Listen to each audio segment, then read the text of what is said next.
बात करते हैं अब निकिता की। इन्होंने एक सवाल हमें भेजा है ईमेल के थ्रू, और सवाल इनका है कि इनकी 31 साल उम्र है, 35,000 की मंथली एसआईपी ऑलरेडी ये कर रही हैं, 8 लाख की पोर्टफोलियो की वैल्यू भी हो चुकी है और 20 साल में 10 करोड़ का लक्ष्य है। 15,000 की एडिशनल एसआईपी भी करनी है। साथ ही एसबीआई फंड का सिलेक्शन कैसा है ये जानना चाहती हैं। रेगुलर प्लान में फिलहाल इन्वेस्टेड हैं, उसी में कंटिन्यू करें या कुछ बदलाव करें, और साथ ही लंबी अवधि के लिए कौन सा प्लेटफॉर्म सही है, लमसम इन्वेस्टमेंट के हिसाब से कौन सा फंड चाहिए। तो कई सारे पार्ट्स हैं इनके क्वेश्चंस के। पहले मैं एग्जिस्टिंग पोर्टफोलियो बता देती हूँ।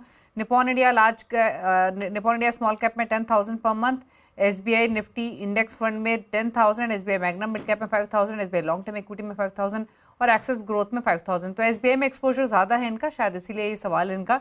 एसबीआई लार्ज मिड कैप में लमसम भी डाले में 2.5 लाख रुपए। बताइए क्या सजेशंस। तो पॉइंट बाय पॉइंट दीपाली इनके क्वेश्चन को लेते हैं। पहले इन्होंने जैसे एसबीआई के लिए पूछा है, सो एसबीआई में यस इनके जो है नंबर ऑफ फंड ज्यादा है, बट उसमें एक इनका जो है वो SBI long term equity which is your tax saving fund. तो आप ये जरूर देखिए निकिता जी कि अभी जो नया टैक्स स्लैब शुरू हुआ है अप्रैल से, जहां पे 12 लाख के नीचे की इनकम जो है वो टैक्स फ्री है। तो क्या आपको इसकी जरूरत है, आप अपने सीए से कंसल्ट कर लीजिए। यदि आपको लगता है कि अब न्यू फाइनेंशियल ईयर में आपको ईएलएसएस फंड की जरूरत नहीं है, तो वो एक फंड है जो आप अपना क्लोज कर सकती हैं ईएलएसएस फंड का। और इसमें क्योंकि 3 साल का लॉक इन होता है, तो आपका आने वाले जो 3 साल जब कंप्लीट हो जाए तब आप इस फंड से एग्जिट कर सकती हैं, बट आप अपना एसआईपी वहां पे उसको बंद कर सकती हैं। आपके जो सिप है वो आप एसबीआई मिड कैप और जो है वो आप बंद करके आप SBI large and mid cap में आप सिप स्टार्ट करें। तो अगेन जैसे हमने पहले दर्शक थे उनको भी यही बोला कि आपका क्योंकि पोर्टफोलियो लेवल पे बहुत ज्यादा मिड कैप एक्सपोजर होगा, तो पोर्टफोलियो उतना अच्छा परफॉर्म शायद नहीं करेगा इन करंट वोलेटिलिटी।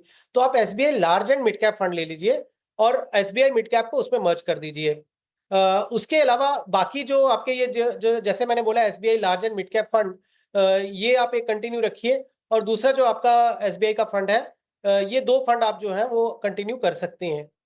आपने एक पूछा कि रेगुलर प्लान जो है वो 2 साल से आप कर रही हैं, तो आप उसको कंटिन्यू करना चाहते हैं या बंद करना चाहते हैं, तो कंटिन्यू करिए। एक्सिस ग्रोथ अपॉर्चुनिटीज और Nippon India small cap fund आपने लिया है, क्योंकि अब हमने एसबीआई के फंड में आपका लगभग स्मॉल कैप का कोई एक्सपोजर नहीं है, तो आप Nippon India small cap fund जो है वो कंटिन्यू कर सकती हैं, क्योंकि एक स्मॉल कैप फंड चल सकता है बिकॉज आपका टाइम होराइजन भी 20 साल का है, तो उसमें कोई प्रॉब्लम नहीं है। तो ये दो फंड जो है आप अपना कंटिन्यू कर सकती हैं। आपने बोला कि लॉन्ग टर्म के लिए जो सिप का जो है बेस्ट कोई प्लेटफॉर्म या वो क्या है, देखिए अलग अलग प्लेटफॉर्म्स अवेलेबल है मार्केट में, तो आप थोड़ा सा ये देख लीजिए। यदि आप किसी एडवाइजर के थ्रू कर रही हैं, तो एक वेल रिकग्नाइज्ड प्लेटफॉर्म के थ्रू, किसी बैंक की प्लेटफॉर्म के थ्रू, या आप जो रेगुलर स्कीम्स में इन्वेस्ट होता है आप उसके थ्रू कर सकती हैं। यदि आप खुद से कर रही हैं तो भी डिस्काउंट ब्रोकिंग वाले बहुत सारे सेबी रजिस्टर्ड जो प्लेटफॉर्म्स हैं उसके थ्रू आप कर सकती हैं। और कोटक फ्लेक्सी कैप एक फंड है जो आप चाहती हैं कि मैं निवेश करना चाहती हूँ, तो 15,000 का आप नया सिप जो है वो कोटक का एक फ्लेक्सी कैप फंड ले लीजिए, सो दैट आपका पोर्टफोलियो कंप्लीट हो जाएगा।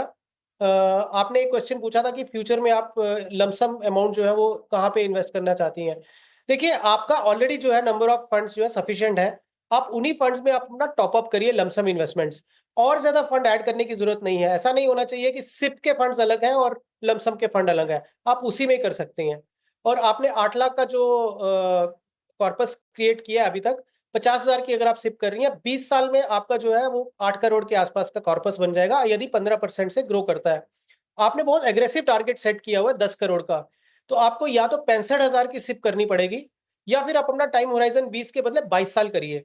हालांकि मैंने 15% एजम्पशन लिया है, हो सकता है पोर्टफोलियो 12 या 13% से ग्रो करे, तो जितना आप आगे आगे आपके कैश फ्लोज बढ़ेंगे वो आप उतना अपना सिप का अमाउंट बढ़ाते जाएंगी, तो बेहतर होगा कि आपका पोर्टफोलियो जो है वो अपने टारगेट पे आप उसको अचीव कर पाए।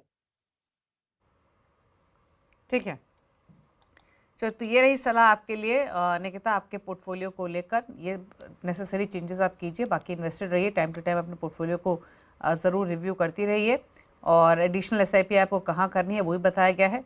आपके गोल को लेकर भी सलाह दी गई है, आपको शायद थोड़ा सा और डिप्लॉयमेंट करना पड़ेगा अपने गोल को हासिल करने के लिए। तो ये रहा सजेशन आपके लिए, इन सभी बदलावों को आप कीजिए।